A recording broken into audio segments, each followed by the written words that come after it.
so much for coming to see us. My pleasure. Mr. Thorpe. Thank you very much.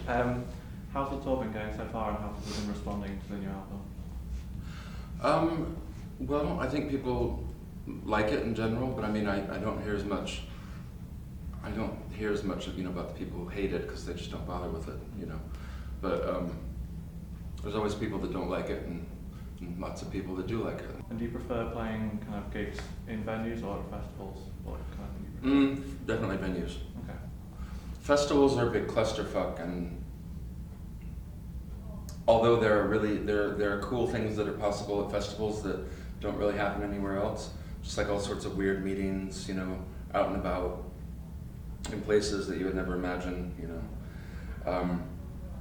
It's just such a circus behind stage, getting you in and getting you out. It's really hectic. I mean, I've learned to embrace it a bit and let go and enjoy myself, so that's good.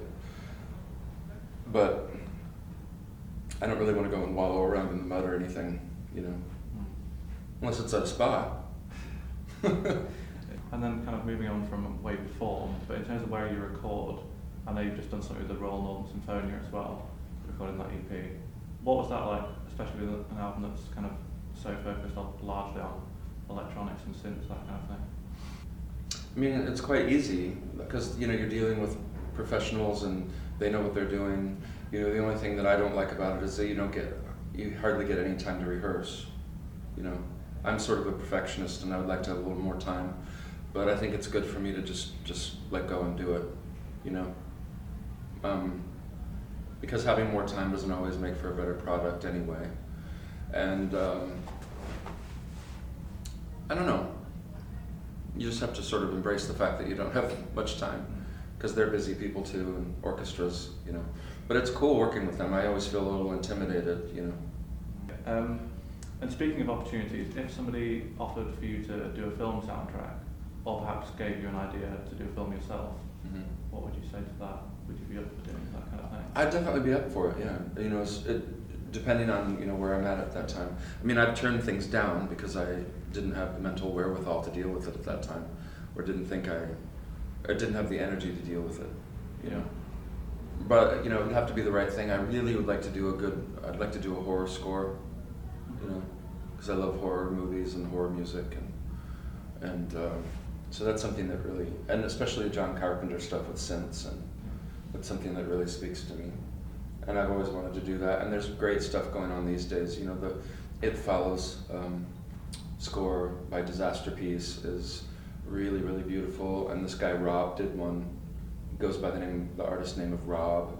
Did one for the Maniac reboot with Elijah Wood.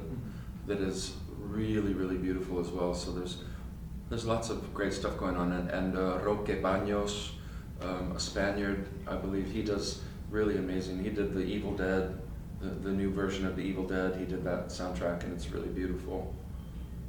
Great orchestrations. And of course, I think Howard Shore's orchestrations for the movie Seven are probably my favorite. They're amazing. Really, really dark and just gorgeous, beautiful chords and dissonance going on, but not too much, just the right amount, and beautiful, modulations going on. So there's a lot to be inspired by. And is the kind of self-deprecation that is in all of your albums, is that your way of being honest with yourself and with other people? I mean, it's part of it. I mean, I think part of it is just you're not taking yourself too seriously. Part of it is also sickness. I mean, part of it is mental sickness, berating yourself constantly for not being perfect and for being who you are. But I mean, I had it drilled into me for 20 years that being who I was absolutely not okay. It wasn't okay at home, and it wasn't okay at school or anywhere else, or church or anything. So I didn't have one place where I could go and somebody would say, it's all right for you to be who you are. Usually you can find, and I'm not complaining, once again, this is just observation, So it's not strange that I should have turned out the way that I have, because I learned to loathe myself, because I was taught that, homosexuality is a perversion and a psychological illness, and that that you are an inferior human being, you know, just because of who you are. So that has a profound effect on you and your ability to function in the world. And so I would say that's my, I mean, the music that I'm making is me trying to show up in the world and trying to be part of the world and find my place in it, I suppose. I suppose it's the only language that I feel like I can speak that makes it possible for me to be part of a community. You know, because I find the world to be, or at least I've always found it to be very hostile, you know, and very, very unwelcoming. And I was always, you know, I became obsessed with beauty and with men who play sports because I couldn't believe that people were so disgusted by my presence in the world, but there were other people in the world who were worshipped because of their physical beauty and because of their abilities, because their abilities were more important than these abilities. And I've always been, you know, fascinated by these things and also taken in by them. I think, you know, part of when it comes to, I mean, when you don't have a sense of self-worth in the world, or don't have any self-worth in the world, it has all sorts of exciting consequences. It really affects every area of your life and the way you know, communicate with other people. And I mean, the self-deprecation, you know, goes into the category of humor for me, I would say. And that's part of, you know, my defense mechanism of dealing with, you know, the hatred that has been directed towards me for so many years for just being who I am. And obviously that your music making process is very cathartic for you, or not perhaps. Well, I get asked that almost every interview, and you know, some days I feel like saying yes, and some days I don't have any idea. I don't know to what extent it, you know, is just digging up stuff that needs to be left alone. And, you know, for the most part, it feels like, it feels cathartic and good. Because the songs, they don't feel painful necessarily to sing. But some days are better than others, you know, so it depends on the day, sort of. Sometimes it just digs up stuff that you'd rather not deal with or think about. But for the most part, I do think it is cathartic. To just be able to say what to just be able to say how you feel and not be physically attacked or verbally attacked. And then do you think moving to Iceland allowed you to leave certain things perhaps behind that won't dig up as much, just because you've left the place perhaps where? No, I feel like, you know, if you choose a new place to go to, you should be very, very cognizant of the fact that you're just choosing a different backdrop for your bullshit, because you don't get to get away from anything. You know, you can't get away from, you really can't run away from anything. You can't get away from, sure, I'm not faced with a lot of people. I'm not faced with, you know, the highway that I drove up and down to see the person that I thought was the love of my life, what turned out to be a big lie, and unearthed, you know, a lot of my, you know, issues. You know, having that interaction with that person, you know, it was never about that person. It was about the fact that it sort of tore off the scab over a wound and exposed a lot of things that I had been covering up with alcohol and drugs and sex for years, you know.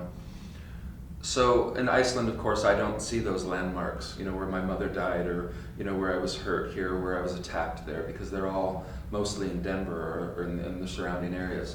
So in that way, it's nice not to be reminded of those things, but also you can go back to the place that you're from and make new memories and not have it hurt you. So I feel like, you know, for me, it's more about learning a new language and expanding my horizons, and just sort of the fact that I wasn't tied down. It was practical at the time. I simply could do it. And I was fascinated by the place and what it looked like, the landscape, and so, but you definitely, if you don't learn the lesson, you'll keep getting the lesson, whatever it is, over and over, no matter where you go, until you learn it and move on. One thing I was wondering, which goes back right to the beginning of your first solo album, Queen of Denmark, you put a song in there, Fireflies, which is much more kind of slow and melancholy and things like that. But I was wondering, it is personally one of my favourites. Why it didn't go into the album itself? Because nobody reacted to it when I showed it to them. They just sort of, the label, I think it was just sort of like an email error, you know, that somebody didn't get to the email in time, but I didn't get a strong reaction from it, and so I sort of got the idea, because I'd gotten really strong reactions from other things, and I was unsure about whether the song, you know, it was maybe at a point where I was unsure as to how I felt about it, and I wasn't getting a lot of feedback from anyone else. And then, you know, after I didn't put it on the album, then everyone was like, why the fuck didn't you put that song on the album? It's so good. And I was like, well, maybe you should have said that back then. Because I didn't really think anybody thought it was particularly good. It's one of my favorites too, because it's about my sister, and who's a true badass. She's extremely intelligent, and she's got a great voice too, and she plays the piano, and she's really, really funny and really amazing. And we were she's 1 year older than me, so we were quite close when we were younger. And then during all of my, you know, bottoming out in addictions, she was the one that took the brunt of that, because she was the one that I always called upon to bail me out. And so there was a lot of wreckage caused because of my problems in that relationship. But then, you know, we were able to, when I got sober, I was able to win back her trust and fix the relationship, you know. So it has a happy ending. And I just wanted to ask one thing about, you mentioned Uncle Paul. Is there a kind of anecdote behind this? Is this a fictional person, or is this a real Uncle Paul who... Well, he wasn't my real uncle, but we called him Uncle Paul, and he was always at family reunions that we went to in Michigan. It was and we'd go to these picnic spots, and there'd be like 100 people there from, you know, all related to you. We hated them, actually. Pretty sure we hated them. But the food was good. There was always lots of food, you know. The potluck, you know, it was pretty cool. You don't see things like that these days. Or maybe you do, but not, I mean, that's over for me, apparently. And we had this guy we called Uncle Paul, and he was a really, really big guy, quite overweight, and he had lost his arm in a corn thresher, and I've never forgotten that. I just always remember looking at his arm and being fascinated by it, sort of grossed out by it, but also very curious, and it's definitely something that I would not like to have happen to me. I remember thinking, you know, when I was a kid, how horrible that must have been to have a machine rip your arm off. You know, just horrifying. Yeah, that doesn't sound pleasant, does it? No. So, yeah, thanks so much for coming. That's my pleasure.